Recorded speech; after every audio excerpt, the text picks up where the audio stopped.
반갑습니다. 우리 옆 사람하고 또 인사합시다. 샬롬 사랑합니다. 오후 시간에서 만나서 반갑습니다. 인사합시다. 저하고도 인사하겠습니다. 샬롬 사랑합니다.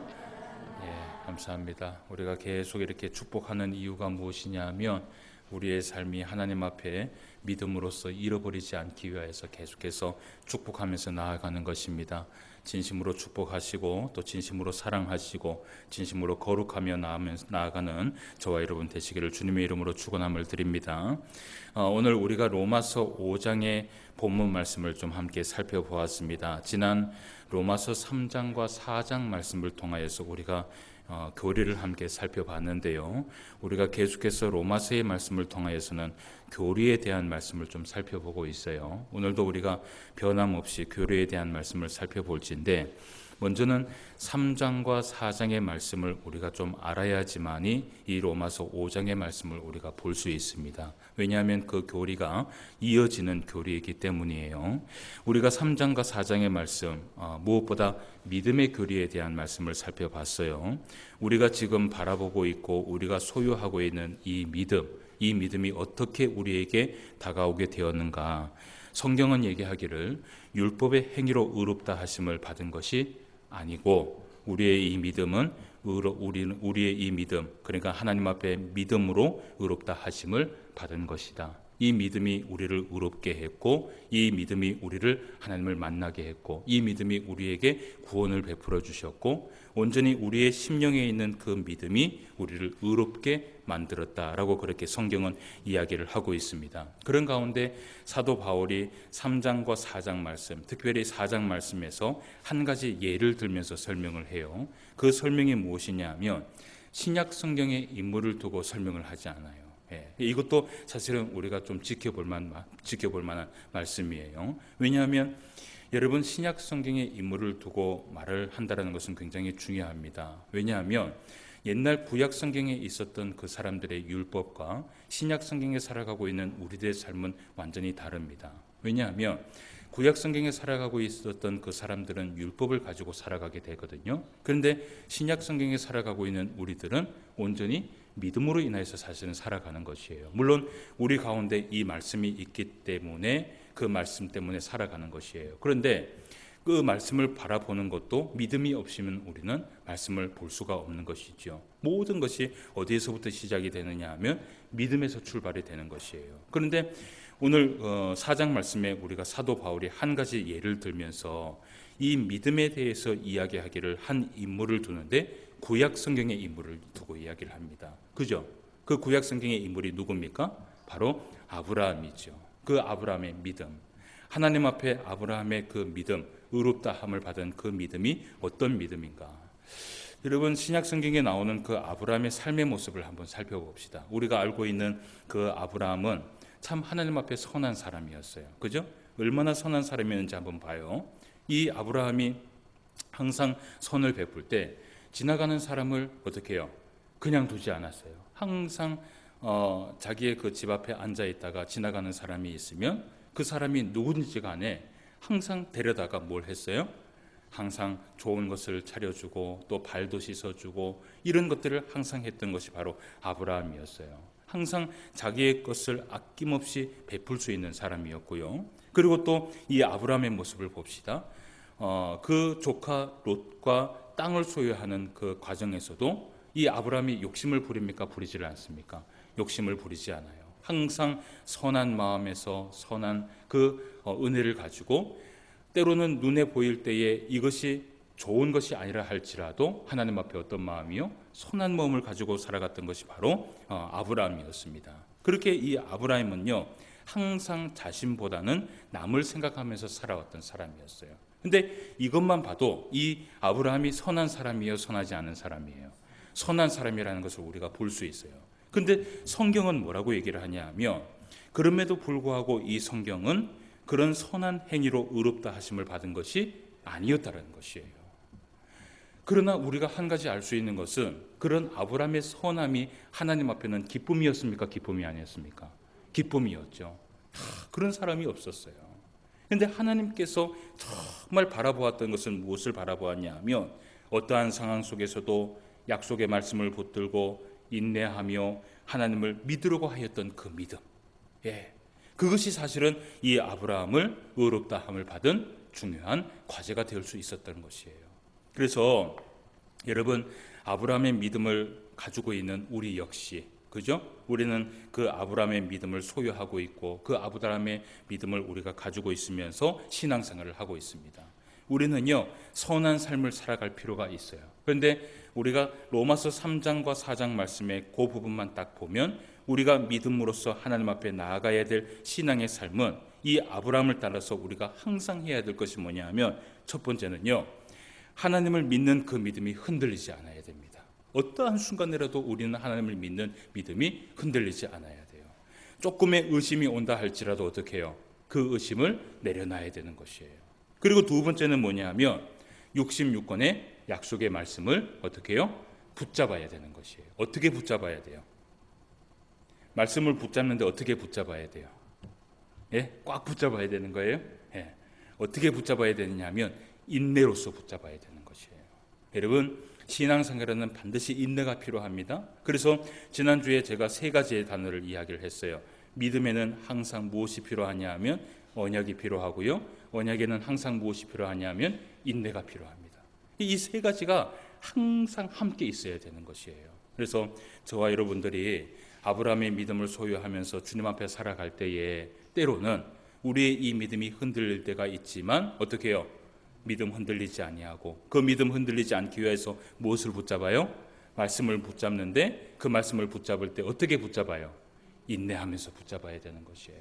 그래서 저와 여러분들이 이런 믿음의 사람으로서 승리하며 살아갈 수 있는 저와 여러분 되시기를 주님의 이름으로 축원함을 드립니다. 자, 오늘 우리가 로마서 5장의 말씀을 좀 살펴볼 텐데, 이 로마서 5장의 말씀은 어떤 교리가 담겨 있는가? 그러니까 믿음으로 의롭다함을 받은 우리의 삶, 이렇게 믿음으로 의롭다함을 받았고 하나님의 은혜 가운데 구원함을 받았고 하나님의 그 은혜가 아니면 살 수 없는 우리들이 이제는요, 어떤 삶을 살아가야 할 것인가? 그것도 굉장히 중요합니다. 그러니까 성경은 항상 로마서에 이야기하고 있는 이 성경은요, 한 가지만 이야기하지 않아요. 여러분, 만약에 믿음만 중요하다면요, 우리는요 그저 하나님 앞에 처음 가진 이 믿음 가지고 어떻게 해요? 그냥 살다가 죽으면 그만이에요. 그죠? 그러면 어디에 갑니까? 천국에 가죠. 그런데 성경이 그것만 이야기해요? 믿음만 이야기하는 것이 아니에요. 성경에서는요, 사랑도 이야기하고요, 성경에서는 소망도 이야기합니다. 우리가 어떻게 살아가야 하는지에 대한 말씀이 분명히 성경에서는 기록하고 있는 것이에요. 그래서 5장의 말씀에서는 어떤 말씀이냐 하면, 이렇게 믿음으로 의롭다함을 받은 우리의 삶이 살아가야 되는 방법이 있다는 것이에요. 어떻게 살아가야 할까요? 어떻게 살아가야 할까요? 그것을 이제 오늘 보는 거예요. 아시겠죠? 먼저는 우리가 말씀을 볼 때에 교리를 먼저 한번 살펴보도록 합시다. 여러분, 세례를 받을 때 그 기억을 하시는지 모르겠지만 웨스트민스터 신앙 고백서 여러분 고백을 했죠. 기억을 하세요? 하도 오래돼 갖고 이제는 깜깜하시죠. 그죠? 근데 제가 딱 이 문제를 이야기하면 답이 딱 한 번에 딱 나옵니다. 왜냐하면 우리가 그렇게 세례를 받기 전에 학습을 했기 때문이에요. 그리고 이 말씀은, 이 교리는 계속해서 우리가 보고 있는 교리인데, 제가 문제를 드릴게요. 인간의 제일 되는 목적이 무엇인가? 라고 이야기를 해요. 그러면 거기에 대한 답이 무엇입니까? 정확하게 얘기하면 하나님을 영화롭게 하고 그를 영원토록 즐거워하는 것이다 라고 되어 있어요. 그래서 오늘은요, 이런 주제를 가지고 좀 말씀을 좀 살펴보려고 해요. 오늘 5장 1절 말씀에 보면 이런 교리와 비슷한 대답을 하는 것을 우리가 볼 수 있어요. 1절 말씀을 같이 한번 읽어봅시다. 그러므로 시작. 그러므로 우리가 믿음으로 의롭다 하심을 받았으니 우리 주 예수 그리스도로 말미암아 하나님과 화평을 누리자라고 얘기를 하죠. 그리고 또 11절 말씀을 한번 읽어봅시다. 시작. 그뿐 아니라 이제 우리로 화목하게 하신 우리 주 예수 그리스도로 말미암아 하나님 안에서 또한 즐거워하느니라. 아멘. 우리가 그 교리의 문제를 이야기했던 것처럼 인간의 제일 되는 목적이 무엇인가? 첫 번째, 그거의 답이 하나님을 영화롭게 하고 그를 영원토록 어떻게 해요? 즐거워하는 것이다 라고 얘기를 하잖아요. 근데 이 로마서 5장 1절과 11절 말씀에 보면 그것을 그대로 담고 있는 것을 우리가 볼 수 있습니다. 특히 오늘 이제 5장 1절 말씀에 보면 평화라는 화평이라는 단어가 나와요. 그리고 화평이라는 단어가 나오고 11절 말씀에서는 어떤 말씀이 나와요? 그뿐 아니라 이제 우리로 화목하게 하신 것이라는 답이 나와요. 이 화평과 화목은 사실은 다른 것이에요. 그러니까 화평이라는 것은 오늘 여기에서 얘기하고 있는 이 화평이라는 성경은 헬라어로 에이레네라고 얘기를 합니다. 에이레네라는 것은 뭐냐면 평화의 때, 그리고 평화의 상태를 얘기하고 있는 것이에요. 화평의 상태. 그러니까 이것은요, 어떤 이 외부의 어떤 것도 다 우리가 외부의 어떤 것을 우리가 받지 아니하고 그저 평화로운 상태, 그저 화평한 상태, 우리가 하나님과의 누리는 그 평화의 그 상태를 이야기하고 있는 것이에요. 그런데 한번 생각해 보세요. 우리가 신앙생활을 하면서 수없이 반복하면서 살아가는 것이지만 우리는 끊임없이 하나님 앞에 무엇을 지으면서 살아가요? 죄를 지으면서 살아가요. 그러니까 우리는 하나님의 종이면서도 지금 우리가 세상에 나아가서 살아갈 때는 때로는 누구의 종으로 살아가요? 죄의 종으로 살아갑니다. 참 이것이요, 어떻게 할 수가 없는 것이에요. 이것은 나중에 예수님이 오실 때까지 해결받지 못합니다. 왜냐하면 누구 때문에? 아담 때문에. 아담이 지은 그 원죄 때문에 그 원죄가 우리에게 남아있고 그 죄가요 항상 우리를 이끌고 있어요. 그러니까 여기에서 얘기하고 있는 이 화평의 상태, 이 화평의 상태는 사실은 우리는 하나님과 온전하게 이 화평의 상태를 이룰 수가 없어요. 그죠? 만약에 하나님과의 화평한 상태를 이루려면 어떻게 해야 됩니까? 우리 가운데 죄가 어떻게 해요? 완전히 없어야 됩니다. 그죠? 그런데 죄가 있어요, 없어요? 죄가 있어요. 어떻게 해결해야 될까? 어떻게 해결해야 돼요? 우리가 하나님과의 화평을 누리고 그 화평의 상태를 계속해서 유지하면서 살아가야 되는데 우리의 신앙의 삶은 그렇지를 못해요.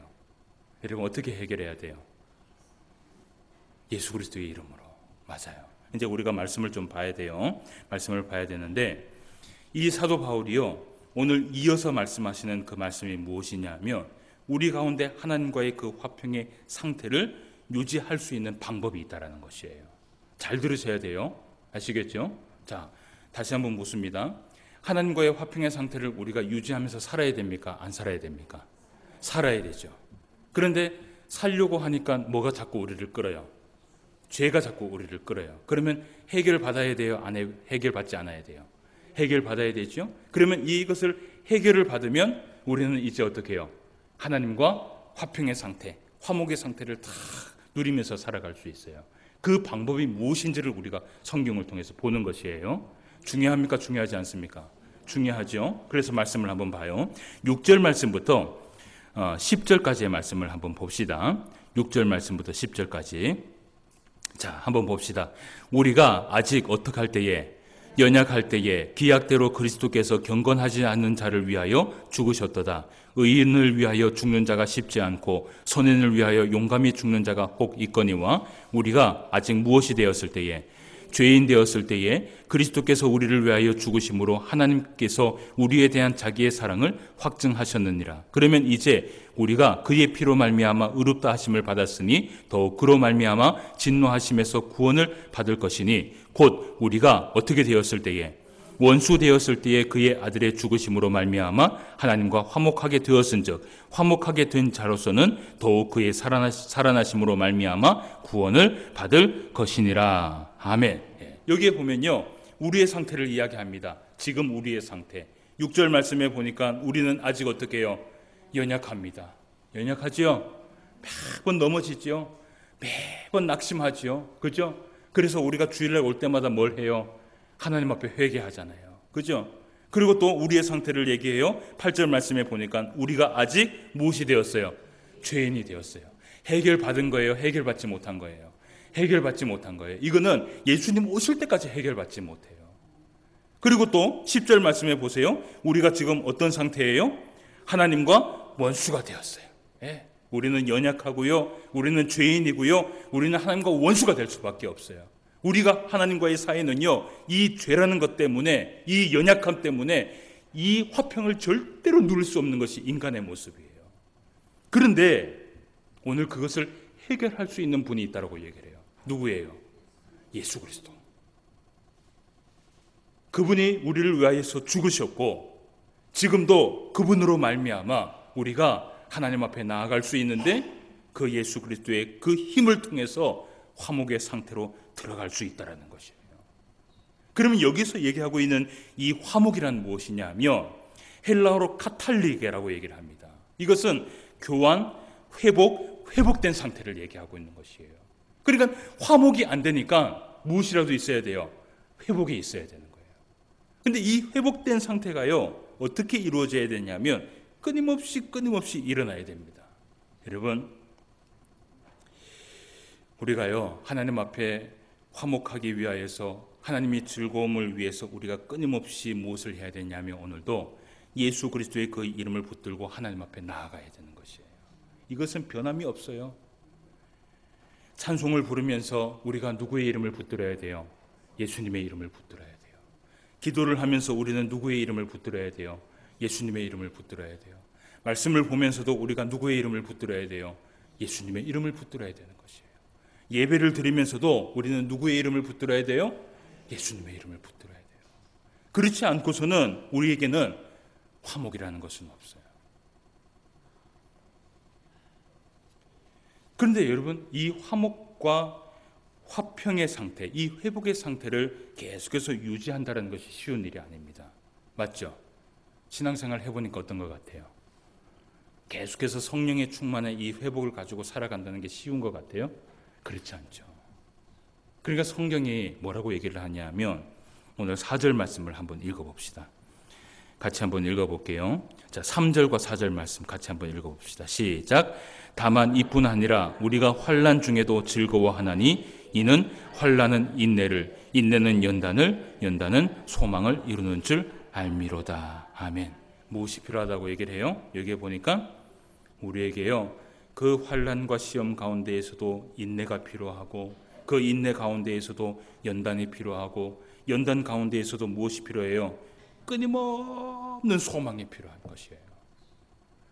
여러분, 소망이라는 것을 한번 생각해 봅시다.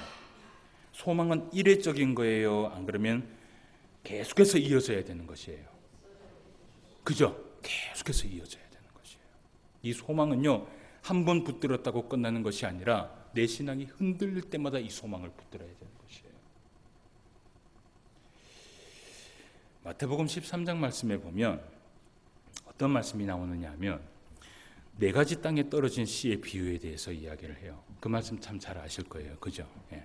그 말씀 보면 예수님께서 처음에 많은 사람들이 모였을 때 그 말씀에 대해서 그 4가지 땅에 떨어진 씨의 비유에 대해서 설명을 해 주십니다. 그런데 설명을 해 주시는데 예수님께서 처음에요, 그 많은 무리들, 많이 모였던 그 사람들에게 사실은 비유의 말씀을 하시는데 알아듣는 비유의 말씀을 하신 것이 아니라 알아듣지 못하는 비유의 말씀을 하셨어요. 그러면서 예수님께서 이런 말씀을 해요. 그 말씀의 마무리를 하시면서 설교를 하시고 설교를 종료하실 때 이런 말씀을 해요. 보통 목사가 설교하면요, 비유의 말씀이 있으면 비유의 말씀을 해석해 주고, 그죠? 그리고 나서 또 이렇게 우리가 적용하면서 살아갔으면 좋겠다라고 얘기를 하잖아요. 그런데 예수님의 그 마태복음 13장의 말씀에는 그게 아니었어요. 설교를 해주시는데 비유의 말씀을 해놓고는 비유의 설명을 해주시지 않습니다. 그리고 예수님께서 그들에게 마지막으로 이런 얘기를 해요. 귀 있는 자는 들을지어다 라고 얘기를 하고 설교가 종료가 돼버렸어요. 그리고 얼마 동안 시간이 지납니다. 시간이 지나고 난 다음에 예수님께 따로 찾아온 사람들이 있었어요. 그죠? 예. 그 따로 찾아온 그 제자들이 예수님 앞에 묻습니다. 뭐라고 물어요? 예수님, 그 비유의 뜻이 무엇입니까? 라고 물어요. 그죠? 그 사람들의 그 비유의 뜻을 알기 위해서 막 붙잡으려고 했던 그런 모습을 우리가 보게 돼요. 그때 예수님께서 그들에게 무엇이라고 얘기해요? 비유의 말씀을 상세하게 설명을 합니다. 여러분, 왜 예수님께서 이전의 사람들은 그 비유의 설명을 하지 않고 그 이후의 사람들은 그 비유의 설명을 이야기하셨을까? 그 이전의 사람들은 그 비유의 설명을 듣지 못하고 그 이후의 사람들은 그 비유의 설명을 들을 수 있었을까? 어디에서 있었다고 생각하세요? 그 뒤에 나온 사람들이요, 귀 있는 사람들이었기 때문이에요.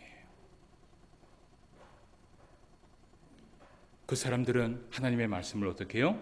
들으려고 나왔던 사람들이에요. 여러분, 우리가요, 신앙생활 하면서 예수님의 이름을 붙든다라는 것이 바로 이런 것입니다. 예수님의 이름을 붙든다라고 얘기했을 때 예수님의 이름을 믿습니다 하고 말로만 끝나는 것이 아니에요. 그러니까 붙든다라는 것은 뭐냐면 내가 사로잡겠다라는 것이에요. 찬송을 할 때도 어떻게 해요? 내가 은혜 받으려고 하나님 앞에 막 예수님의 이름을 붙들면서 나아가는 거예요. 예. 그러니까 그냥 우리가 일반적으로 신앙생활하는 그 모습이 아니에요. 이것은 귀 있는 자, 하나님 앞에 은혜 받을 수 있는 자, 하나님의 말씀을 통하여서 그 말씀을 깨달을 수 있는 자는 어떤 사람이냐며, 기도를 해도요, 하나님 앞에 이 기도의 응답을 받기 위해서 막 끊임없이 소망하면서 붙들면서 나아가는 자는 하나님 앞에 은혜를 받습니다. 찬송을 하면서 내가 이 찬송을 통해서 내가 하나님 앞에 영광을 돌리고 은혜 받아야 되겠다라고 붙잡는 자는 그 찬송을 통해서 은혜를 받습니다. 말씀도 똑같은 것이에요. 이 말씀을 통해서 내가 하나님의 말씀을 들으려고 하고 소유하려고 하고 행하려고 하고 이 말씀 때문에 내가 살아야 되겠다라는 그 의지를 가지고 나아가고 붙잡는 자는 어떻게 해요? 그 말씀 때문에 삽니다. 그 말씀 때문에 살아요. 그게 소망이에요. 붙든다라는 것이 바로 이런 것이에요. 오늘 설교 말씀을 들었어요. 한 귀로 들려왔어요. 그죠? 예. 그러면 이 설교 말씀이 어디로 가야 돼요? 이렇게 나가야 됩니까? 어디로 가야 돼요? 마음속에 담아야 돼요.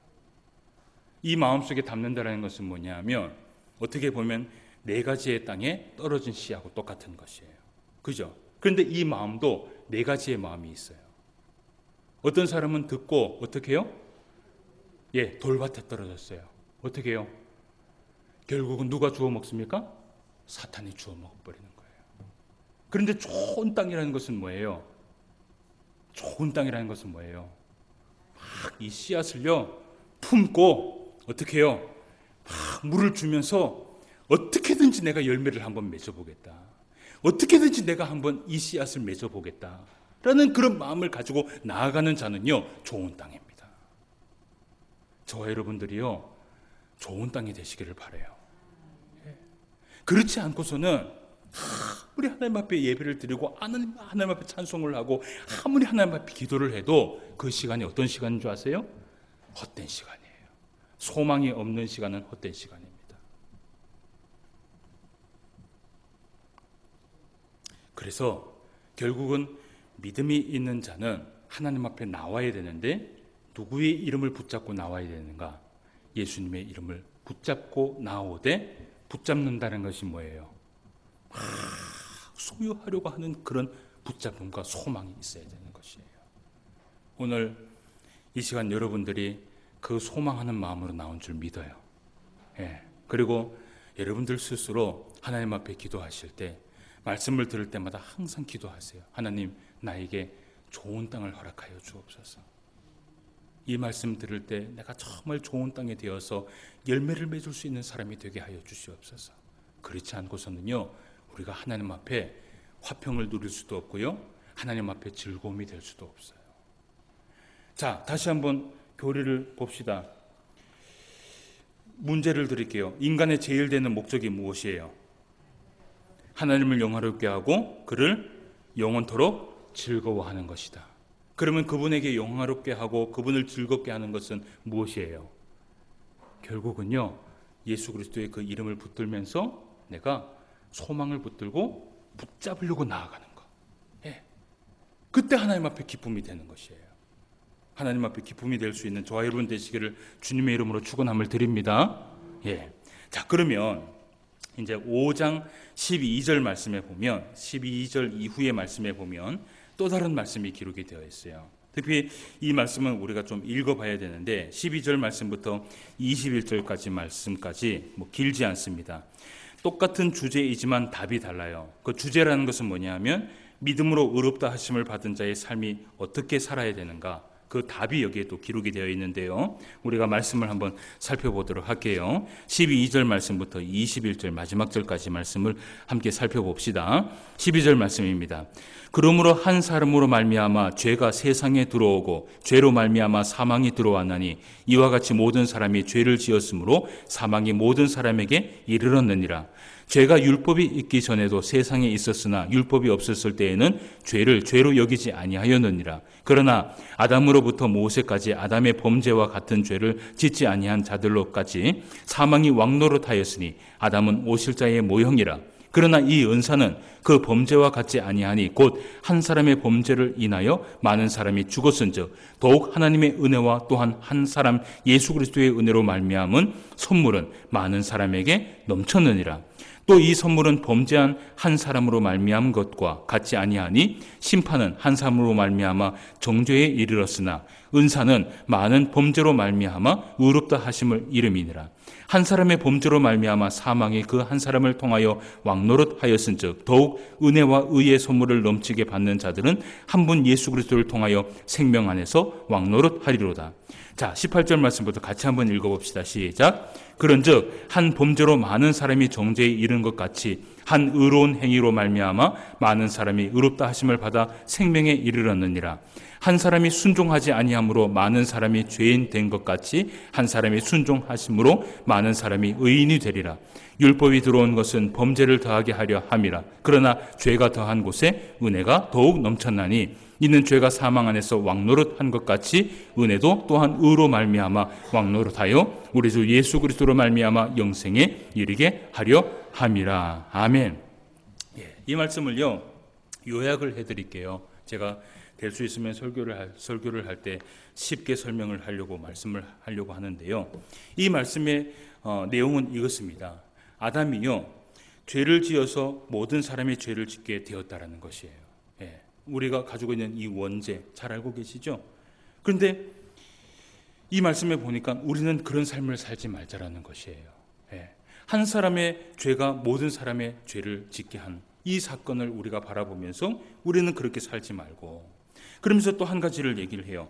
예수님의 한 번의 큰 순종, 하는 예수님의 그 한 번의 죽음으로 인하여서 모든 사람이 무엇을 얻었어요? 생명을 얻었어요. 예수님의 그 한 번의 큰 순종, 예수님의 그 한 번의 큰 죽음으로 인하여서 모든 사람이 생명을 얻어서 왕의 신분을 받았다라는 것이에요. 그래서 여기에서 이 사도 바울이 이야기하는 것이 무엇이냐 하면 우리도 예수님처럼 순종하면서 살아가자는 것이에요. 우리도 예수님의 그 모습을 닮아가면서 살아가자는 것이에요. 우리도 예수 그리스도 안에서 순종하면서 살아가자는 것이에요. 그래야지만이 우리가 하나님의 뜻을 이룰 수 있다는 것이에요.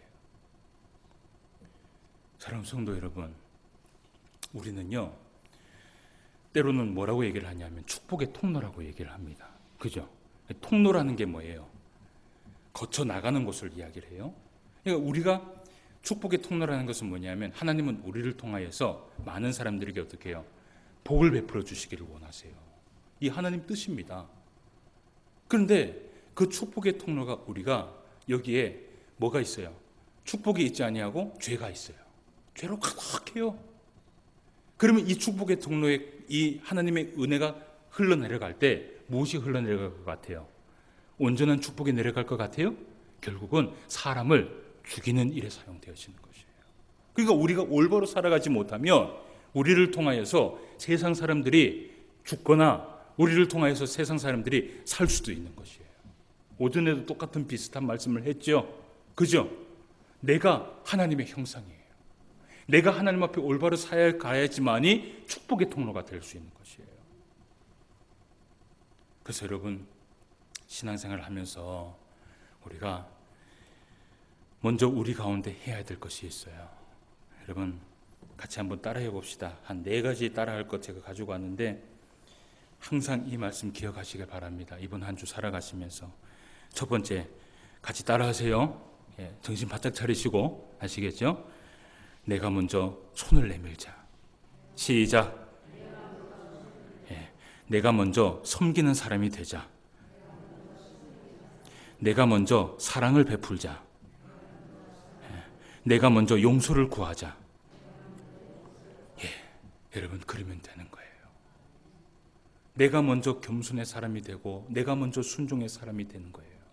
여러분, 예수님께서 우리에게요, 친구의 사랑이 무엇인지를 먼저 보여줬어요. 그죠? 그 친구의 사랑이 무엇입니까? 대신 죽는 사랑이었어요. 우리는 때론 우리의 신앙에 스타일이 있다고 얘기를 해요. 그죠? 야, 저 사람은 어떤 스타일이다. 저 사람은 이런 스타일을 가지고 있구나. 자기 나름대로의 기준이 있어요. 그래서 어떤 사람은요, 딱 이런 스타일, 이런 성격을 딱 가지고, 이런 기준을 가지고 누군가가 그 선을 딱 넘어오잖아요. 그러면 어떻게 해요? 야, 손대지 마. 이거는 누구 스타일이야? 내 스타일이야. 이거는 내가 딱 기준을 해놨어. 이 내 성격은 건들지 마. 딱 얘기를 해버려요. 이 알게 모르게 우리 가운데 그런 게 있어요, 없어요? 있어요, 없어요? 내 스타일 있어요, 없어요? 딱 있어갖고 기준을 딱 심어놓고 거기에 딱 발을 조금이라도 딱 들어놓으면 어떻게 해요? 뭘 내밀입니까? 손가락에 손톱이 탁 나옵니다. 그러면서 뭐라 그래요? 내 스타일에 손을 건들지 마. 이거는 내 스타일이야. 근데 여러분, 우리가 예수님 믿고부터는 우리의 스타일은 없어요. 맞아요, 안 맞아요? 우리가 예수님 믿고부터는 우리의 스타일은 어떤 스타일인 줄 아세요? 성경이 우리의 스타일이 돼야 되는 거예요. 그죠? 예수님은 우리를 위해서 친구의 사랑이 무엇인지를 보여주었을 때 그분은 우리를 위해서 죽음을 선택했습니다. 근데 어떤 사람은 이런 얘기를 해요. 나는 죽어도 그 예수님의 사랑을 따라갈 수 없다. 물론 우리는 예수님의 사랑을 따라갈 수 없어요. 그러나 여러분, 우리 스타일, 우리 기준 자꾸 내밀지 마세요. 뭐가 우리 스타일이고 뭐가 우리의 기준이에요. 이미 우리는 예수 그리스도를 믿기로 다짐하고 결심할 때부터 우리의 것은 어떻게 해요? 다 없어졌잖아요. 다 내려놨잖아요. 내 것은 없이라, 내 것은 아무것도 아니라고 신발을 벗었잖아요.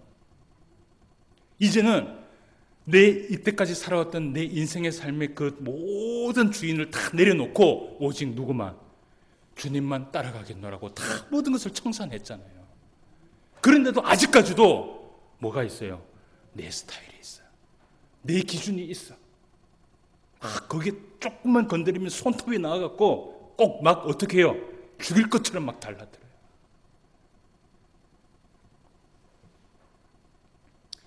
예수님의 그 사랑이 많은 사람을 구했습니다. 예수님의 그 죽음이 많은 생명을 얻었습니다. 우리가요, 먼저 손을 내밀고 먼저 용서를 하고 먼저 사랑을 하면, 그러면 그곳에 어떤 바이러스가 퍼지는 줄 아세요? 바로 사랑의 바이러스가 퍼지는 거예요. 그걸 누가 먼저 하지 못하니까 안 되는 거예요. 그래서 이번 한 주간 여러분 살아가시면서 내 스타일, 내 기준은 없다. 아시겠죠? 우리는 누구의 스타일? 예수님의 스타일. 예수님의 스타일은 어떤 스타일이에요? 그냥 친구를 위하여 죽는 거예요. 죽는 거예요. 사랑하는 거예요. 손을 내미는 거예요. 그러면 누가 기억하세요? 하나님이 기억하시면 됩니다. 하나님이 기억하시면 하나님의 은혜를 베풀어 주시면 됩니다. 이번 한 주간도 그런 승리의 삶을 살아갈 수 있는 저와 여러분 되시기를 주님의 이름으로 축원함을 드립니다. 기도드리겠습니다. 하나님 아버지, 은혜를 진심으로 감사함을 드립니다. 오늘도 귀한 말씀 허락하여 주셔서 우리가 이 땅에 살아가는 제1의 목적이 무엇인지를 말씀을 통해서 함께 살펴보았습니다.